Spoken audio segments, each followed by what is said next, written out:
चलो बच्चों, आज हम लोग शुरू करते हैं यूनिट। डायमेंशन पढ़ा दिए। यूनिट 15-20 मिनट का है, छोटा टॉपिक ही है, इसमें ज्यादा समय वेस्ट नहीं करेंगे। इसके बाद तो हम इंपॉर्टेंट चैप्टर स्टार्ट करेंगे, वेक्टर और बेसिक मैथमेटिक्स। ठीक है, सबसे पहले यूनिट की बात करें। यूनिट क्या है? तो यूनिट पढ़ाने के लिए सबसे पहले हम बात करेंगे फिजिकल क्वांटिटी की। किसकी बात करेंगे? Physical quantity. तो बच्चे, आपको हमने कहा था कि फिजिकल क्वांटिटी का मतलब क्या होता है कि वैसा कोई भी क्वांटिटी जिसका यूज फिजिक्स में होता है और जिसको हम मेजर कर सकते हैं, माप सकते हैं, उसको हमने क्या बोला था? Physical quantity. हमने बोला था कि वैसा कोई भी क्वांटिटी जिसका यूज फिजिक्स में हो रहा है और जिसको हम क्या कर सकते हैं? मेजर कर सकते हैं, माप सकते हैं, उसको हमने क्या बोला था? कि फिजिकल क्वांटिटी। फिर बोला गया कि फिजिकल क्वांटिटी को दो भाग में बांटा गया। एक को बोला गया फंडामेंटल फिजिकल क्वांटिटी और दूसरे को बोला गया डिराइव्ड फिजिकल क्वांटिटी। ठीक, कोई दिक्कत? तो ठीक इसी प्रकार से यूनिट की बात करें, सबसे बड़ा टॉपिक पे आते हैं कि फिजिकल क्वांटिटी का मतलब कि वैसा कोई भी क्वांटिटी जिसका यूज फिजिक्स में हुआ उसे फिजिकल क्वांटिटी बोले। कोई दिक्कत? तो बात क्या होता है कि यूनिट का मतलब कोई पूछेगा तो जवाब देना कि किसी भी फिजिकल क्वांटिटी को अगर हम स्टैंडर्ड फॉर्म में मेजर कर लेते हैं, स्टैंडर्ड फॉर्म में माप लेते हैं, मेजर कर लेते हैं, उसी को बोलते हैं यूनिट।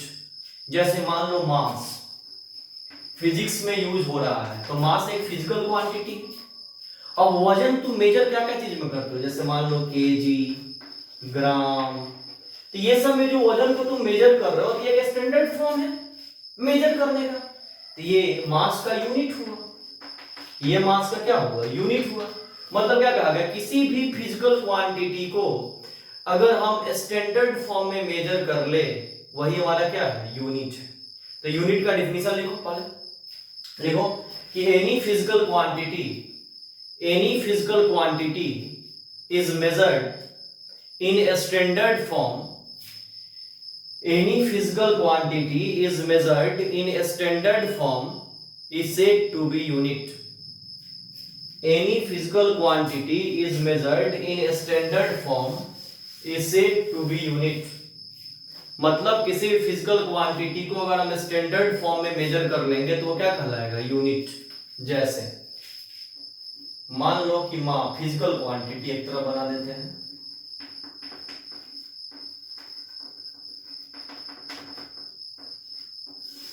और एक तरह बना देते हैं यूनिट। जैसे मास तो केजी, लेंथ मीटर, ये सब एग्जांपल में लिख लो। ऐसा बहुत हो सकता है, स्टार्ट किए लिख लो बस जल्दी।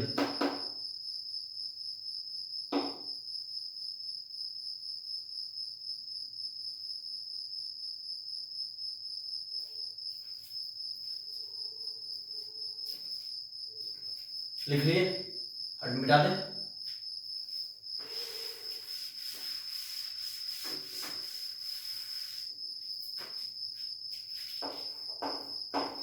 अब यूनिट को दो पार्ट में बांटा गया। एक को बोला गया फंडामेंटल यूनिट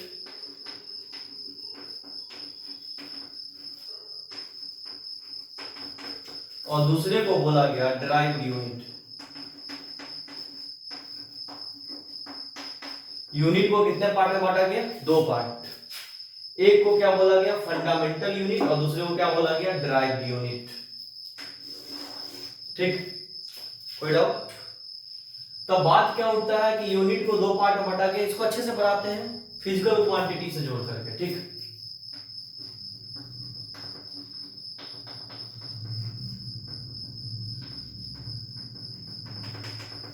तो किसी फिजिकल क्वांटिटी को भी दो पार्ट में बांटा गया था। पहले लेक्चर में आपको पढ़ाए थे, एक को बोले थे fundamental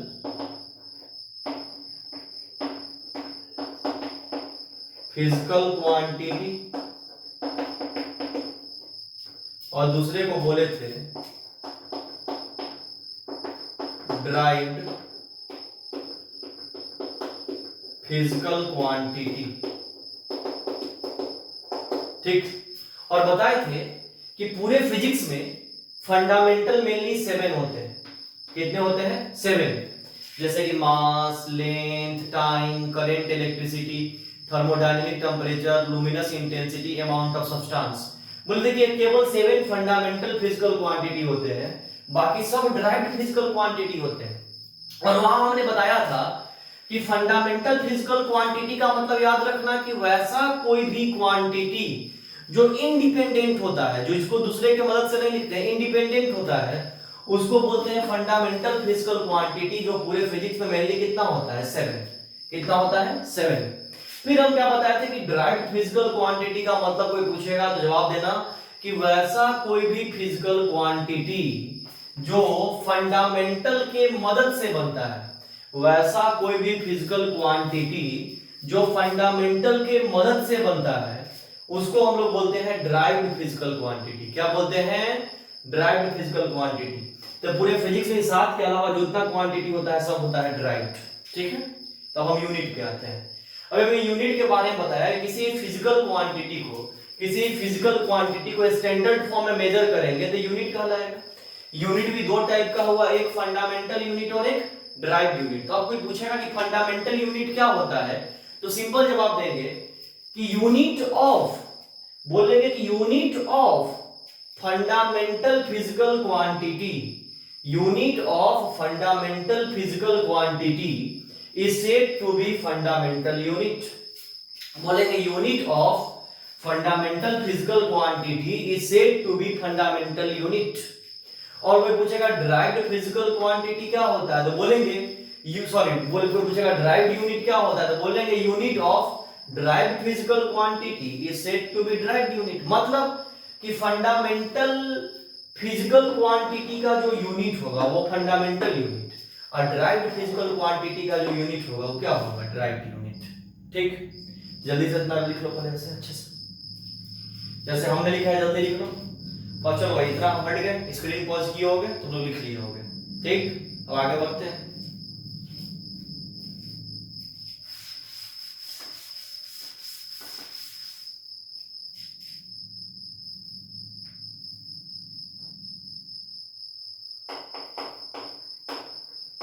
unit of fundamental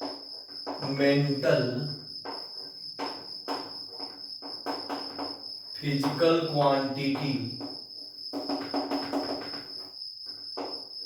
is said to be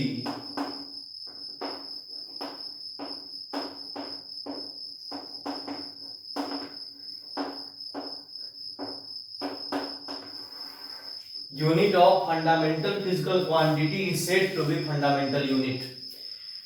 मतलब फंडामेंटल फिजिकल क्वांटिटी के यूनिट को हम क्या बोलते हैं? Fundamental unit. अब देखो लिखते हैं, एक तरफ हम बॉक्स बना देते हैं, रुक जाओ कि अच्छे से दिखाई दे।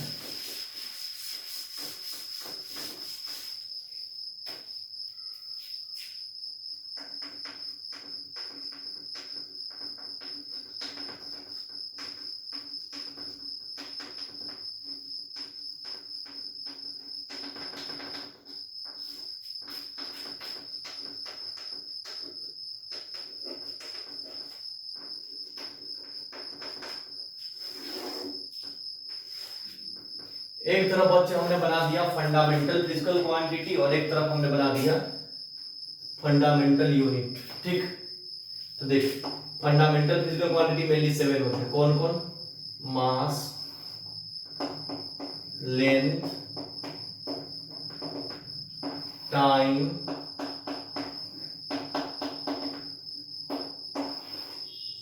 करेंट, इलेक्ट्रिसिटी,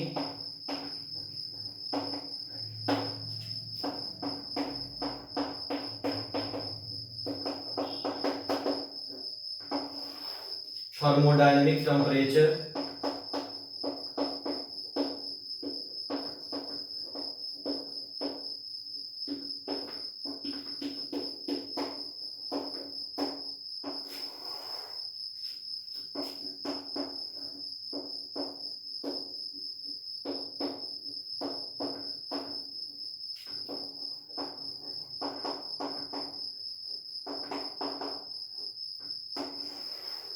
लुमिनस इंटेंसिटी, और एक होता है अमाउंट ऑफ सब्सटेंस।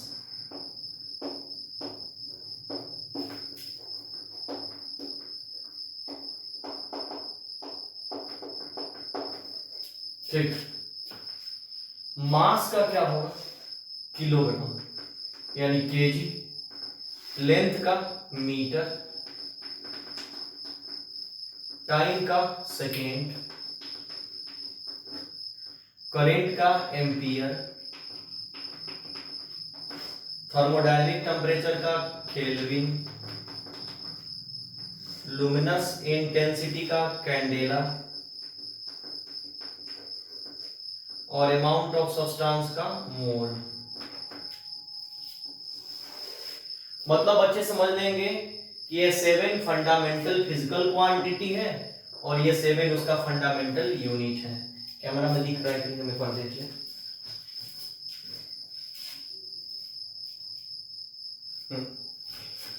हाँ पूरा क्लियर है, कैमरा में अच्छे से दिख रहा है, आपको लिख सकते हैं। मतलब फिर से बता दें कि यूनिट किसी भी फिजिकल क्वांटिटी को स्टैंडर्ड फॉर्म में मेजर करेंगे तो यूनिट कहलाएगा। यूनिट दो तरीके का, एक फंडामेंटल यूनिट और एक ड्राइव्ड यूनिट। फंडामेंटल यूनिट का मतलब फंडामेंटल फिजिकल क्वांटिटी का जो यूनिट होगा उसे बोलेंगे फंडामेंटल यूनिट। और आपको लिख दिए। अब इत्मीनान से स्क्रीन को पॉज करो और लिख लो।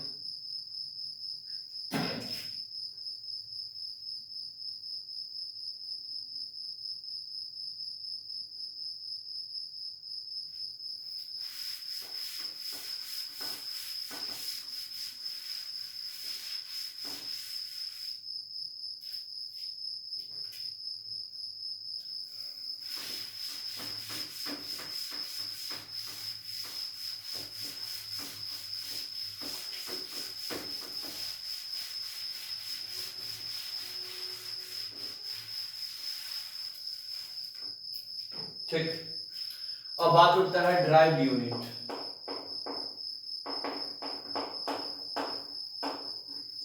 तो इतना पढ़े लिखे हो, एक लाइन तुम लोग लिख सकते हो। हम बोल दे रहे हैं कि unit of derived physical quantity is said to be derived unit. मतलब ड्राइव्ड फिजिकल क्वांटिटी के यूनिट को हम क्या बोलेंगे? ड्राइव्ड यूनिट लिख सकते हो। अब एग्जांपल लिख देते हैं। जैसे मान लो ड्राइव्ड फिजिकल क्वांटिटी,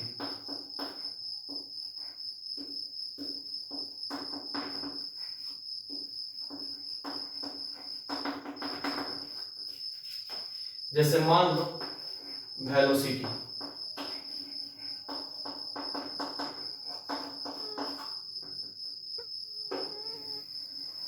ठीक, तो देखिए वेलोसिटी बना कैसे? इतना पता है, डिस्प्लेसमेंट बाय टाइम।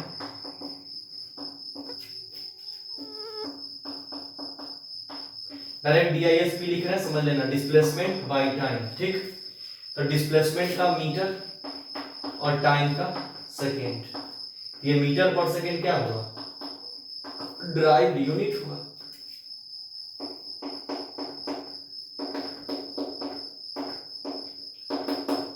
समझ में आ गया? जैसे मान लो कोई लिखे एक्सेलरेशन,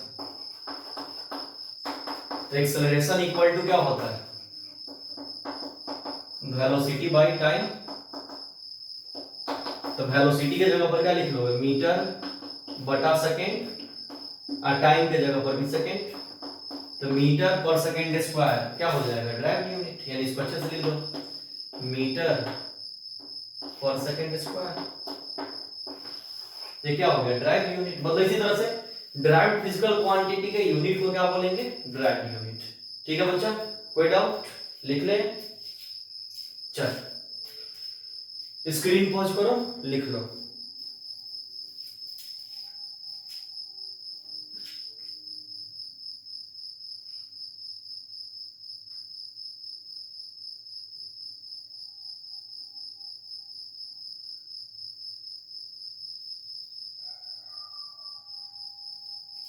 लिख लिया होगा ये।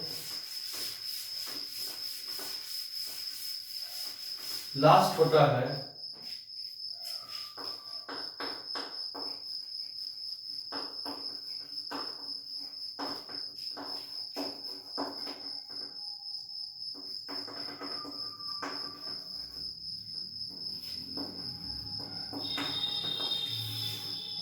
है different system of unit.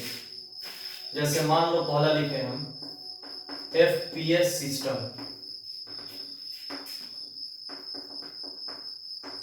FPS system का पूरा नाम हुआ F for foot, P for pound और S फॉर सेकेंड। तो हम फंडामेंटल जानते हैं, मेन तीन होता है मास, लेंथ, टाइम। उसमें कंपेयर करना सिखा देते हैं, मास, लेंथ, टाइम। याद रखिएगा, मास को हमेशा जब एफपीएस सिस्टम प्रचलन में था, तो मास को हम लोग पाउंड में मेजर करते थे, लेंथ को हम लोग फुट में और टाइम को हम लोग सेकेंड में। ठीक है, कोई डाउट? दूसरा होता है एमकेएस सिस्टम।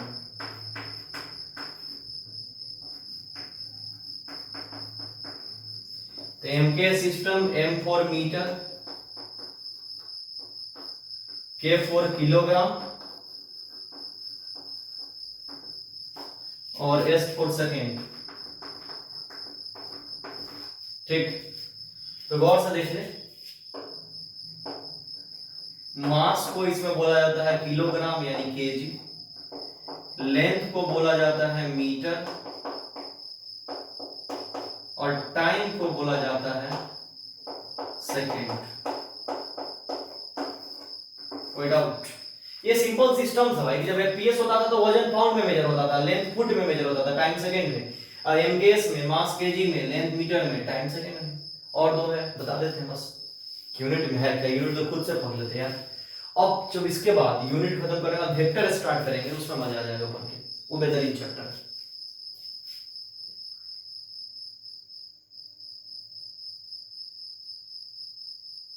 मिटा दे,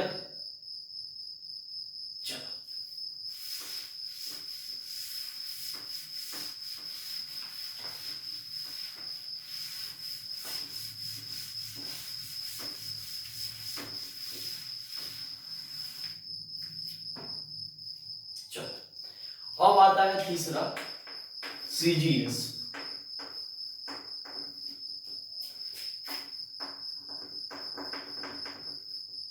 सीजीएस सिस्टम का मतलब पूरा नाम हुआ सी फॉर सेंटीमीटर,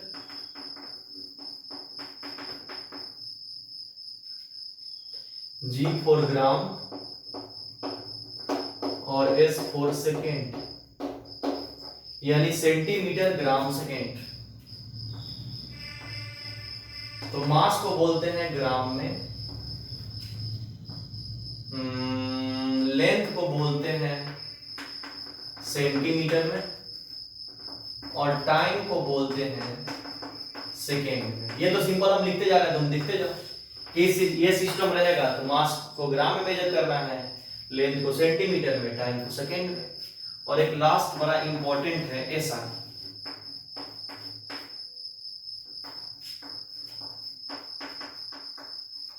एसआई सिस्टम को बोलते हैं इंटरनेशनल सिस्टम।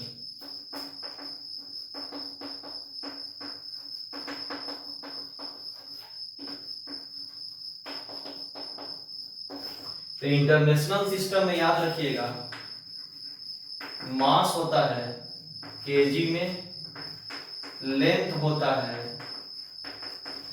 टाइम मीटर में और टाइम होता है सेकेंड में। ये आपको याद हो जाना चाहिए बच्चा, एकदम सिंपल है, इसमें कहीं कोई डाउट, संकेत कुछ आना नहीं चाहिए आपको। ठीक, पूरा क्लियर है, पूरी क्लियरिटी है आपको? यूनिट खत्म, इससे ज्यादा यूनिट पढ़ना नहीं, बकवास है। हाँ, अब दो इंपॉर्टेंट टॉपिक है जो बहुत सारे बुक में यूनिट में दिया होता है। एक है इरर, क्या है इरर, और दूसरा है राउंडिंग सिग्निफिकेंट डिजिट। तो वो सब हम वेक्टर में ही पढ़ाएंगे, वेक्टर पढ़ाएंगे, बेसिक मैथ पढ़ाएंगे, उसी में इरर, राउंडिंग सिग्निफिकेंट डिजिट पढ़ा देंगे। ठीक, इस पार्ट में डायमेंशन इंपॉर्टेंट था। हमारा डिस्कशन साथ में चलते रहेगा, जैसे आज 50 तक का डिस्कशन कंप्लीट कर दिए, तो से डिस्कशन चलते रहेंगे और साथ में वेक्टर स्टार्ट करेंगे। तो अगले वीडियो से, कल वाले क्लास में, नेक्स्ट वीडियो से हम लोग बच्चे पढ़ेंगे वेक्टर। ठीक है, तब तक इसको कंप्लीट कर लो। Thank you.